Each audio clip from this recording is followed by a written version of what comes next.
प्रभेदन एवं वामदेव ऋषियों द्वारा इंद्र की प्रशंसा का ऐतिहासिक तत्व, ऐसा विषय है। जब हम इतिहास पर चर्चा करते हैं तो इतिहास का तात्पर्य वर्तमान में जिसे हम हिस्ट्री कहते हैं, उसी पर हम बात कर रहे हैं। क्योंकि उसको निर्धारित करने के वैश्विक स्तर पर जब से वर्तमान रूप में इतिहास का अध्ययन होने लगा, तब से कुछ उसके निर्धारक तत्व हमारे मध्य होते हैं, जिसमें से एक वे साक्ष्य हैं, एक अंतः साक्ष्य है और एक बहिर् साक्ष्य है।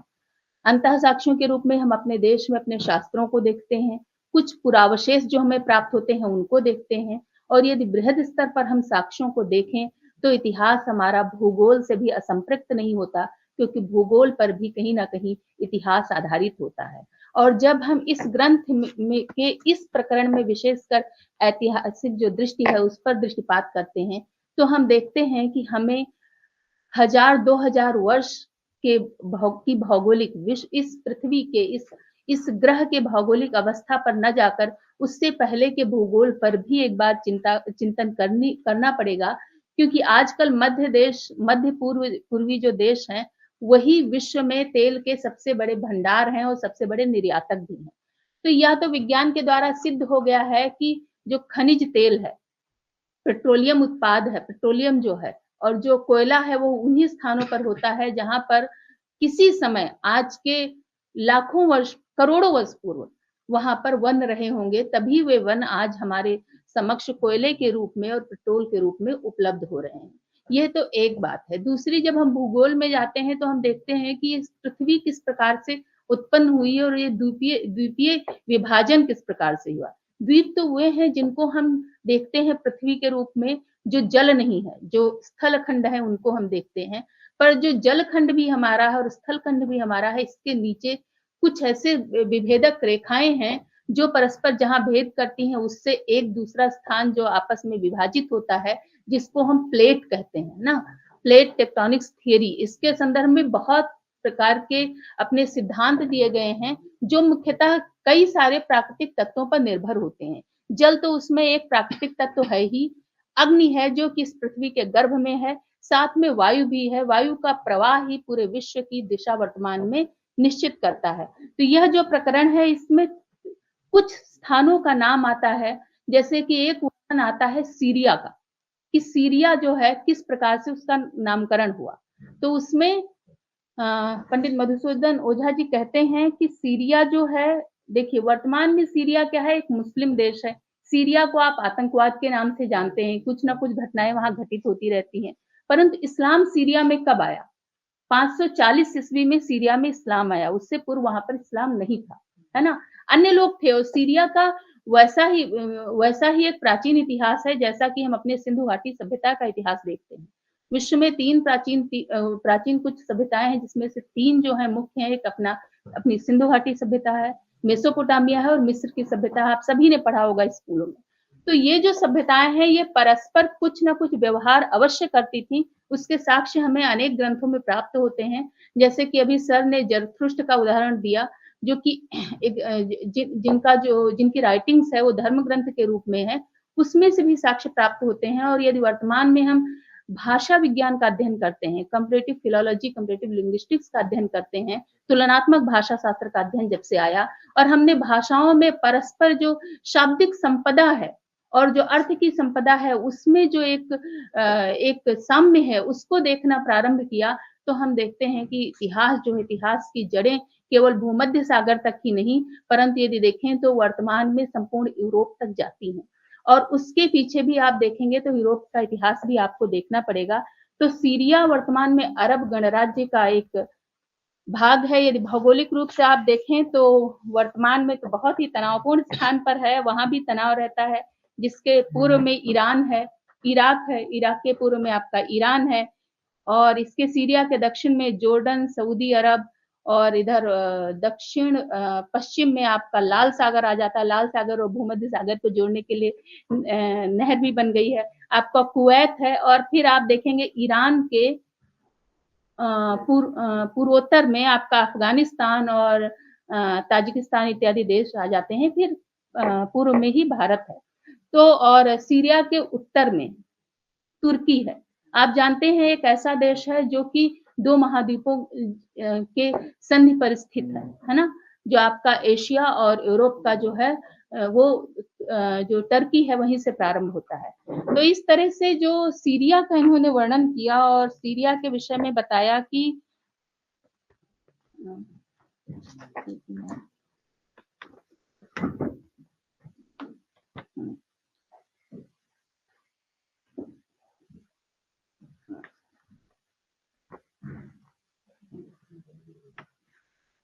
तो इन्होंने बताया कि सीरिया प्राचीन काल में साम देश था और यदि आप भाषा विज्ञान की हम बात करें तो हमारी सबसे प्राचीन जो लिपि है, मानते हैं कुछ लोग, कुछ विद्वानों का, अनेक विद्वानों का मानना है कि लिपि बहुत बाद में आई, लेखन बाद में आया।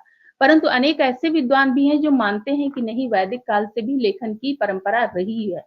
ऐसा नहीं है सब कुछ श्रुति ही रहा है।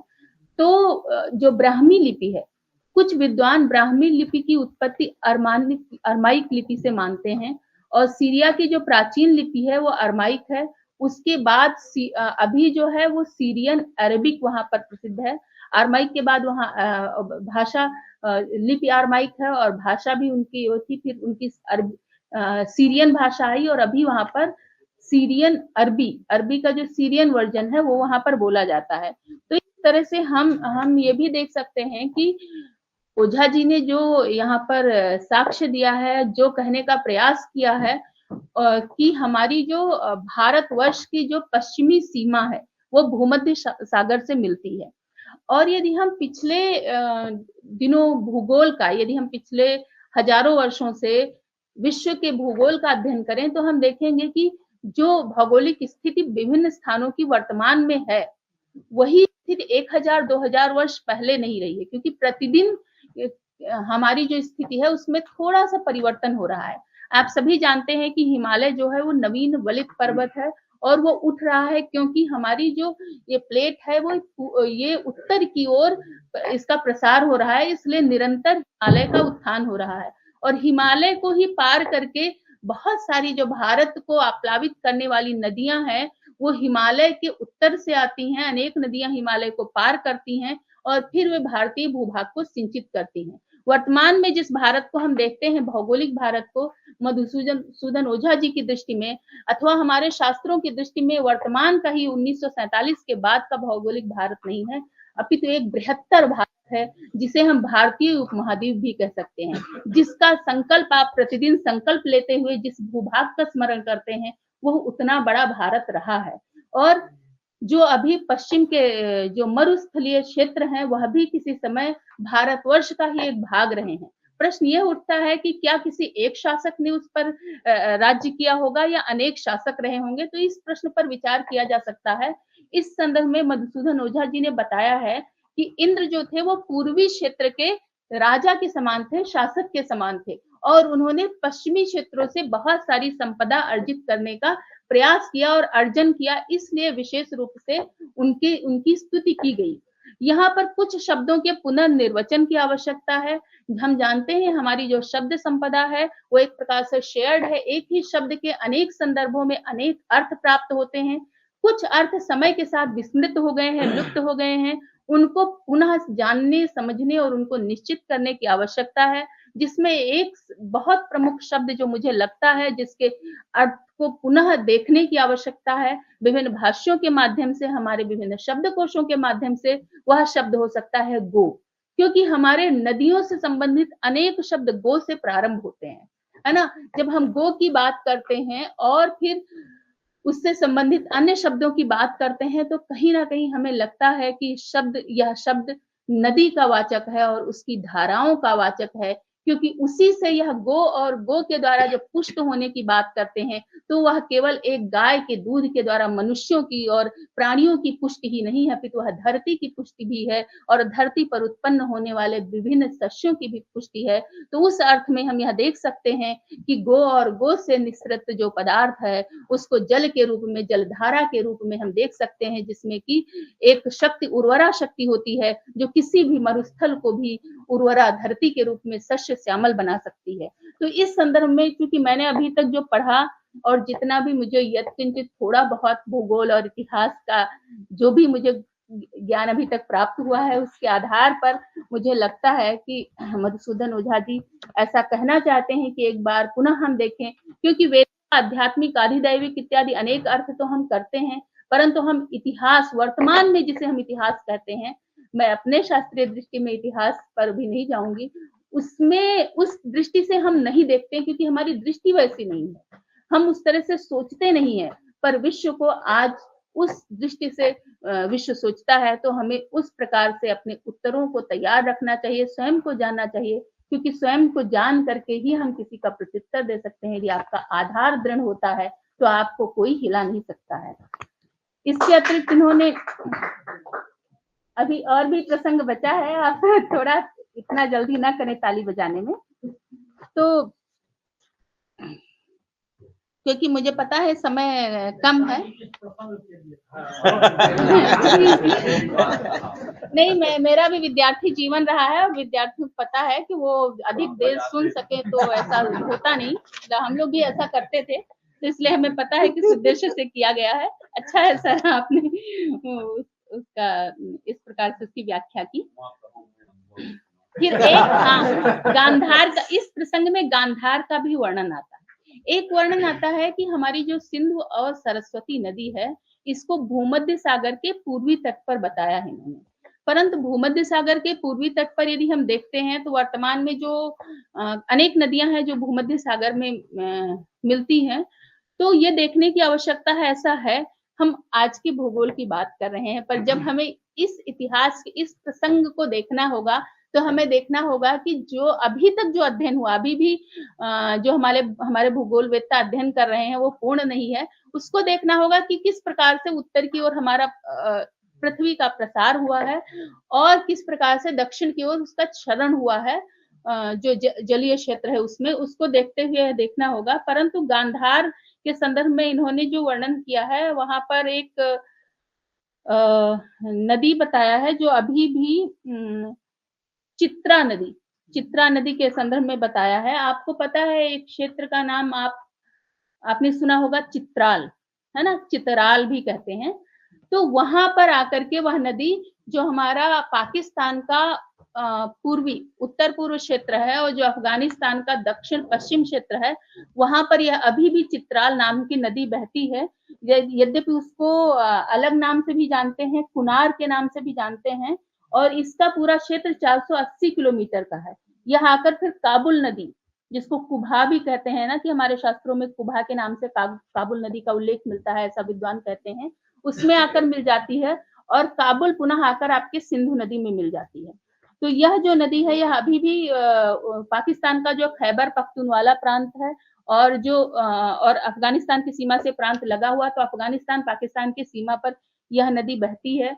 तो यह भी देखने की आवश्यकता है कि जब इस नदी का वर्णन कर रहे हैं और सिंधु का और हम सरस्वती का वर्णन कर रहे हैं, तो कहीं न कहीं एक वर्णन में तारतम्य, मैं उस पर कोई संदेह नहीं व्यक्त कर रही, परंतु हमें एक तारतम्य देखना पड़ेगा कि ऐसा वर्तमान में हम जिसे गांधार कहते हैं, जिसे वर्तमान में अफगानिस्तान कहते हैं, बहुत सारे विद्वानों ने जिसे इस रूप में सिद्ध किया है, जहाँ से हमें कुछ शिलालेख भी प्राप्त हुए हैं, जिससे एक संबंध की पुष्टि होती है। तो क्या वही क्षेत्र है? फिर हमें नदियों के स्थान का, जैसे सरयू के विषय में भी जो मधुसूदन ओझा जी ने कहा है, वह सरयू भी है जो वर्तमान में अभी जो मध्य एशिया में बहने वाली एक नदी के रूप में उन्होंने कहा है। हालांकि इस प्रसंग में जितना मुझे बोलना है उसमें सरयू का वर्णन नहीं है, अन्य में मैंने उसे देखा है, तो इसका भी एक वर्णन प्राप्त होता है।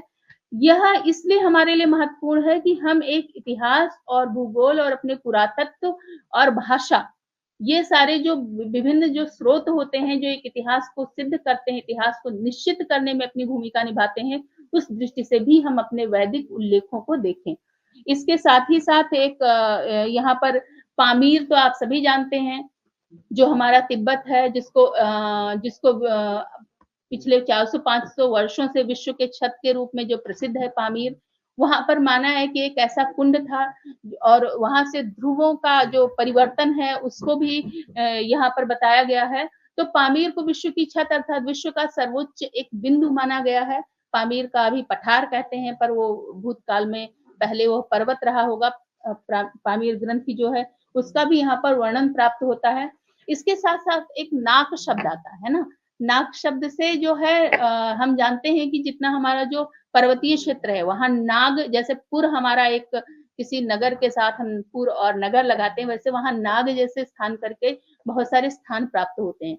तो हम जब पूरी हिमालय पर्वत श्रृंखला देखते हैं, अराकान नियोमा से लेकर अपने गांधार तक जो अफ़गानिस्तान की पर्वत श्रृंखला है उसको मिला करके, तो हमें देखते हैं कि इस प्रकार के जो शब्द प्राप्त होते हैं, वो एक कुंड के रूप में भी है क्योंकि इन सारे स्थानों पर कोई ना कोई एक जल जल का बृहद स्रोत रहा है, ऐसे साक्ष्य प्राप्त होते हैं। तो उस संदर्भ में भी हमें यह देखने की आवश्यकता है। इसके साथ ही साथ और भी कुछ विषय है, मैं सोचती हूँ कि इन्होंने वर्तमान में जैसे जो आप मट्टन साहिब गुरुद्वारा एक है जो अनंतनाग जिले में है, उसका भी इन्होंने उल्लेख किया है ये हमारे आचार्य मधुसूदन ओझा जी ने। तो इस तरह से कई सारे स्थानों का भी साक्ष्य मिलता है।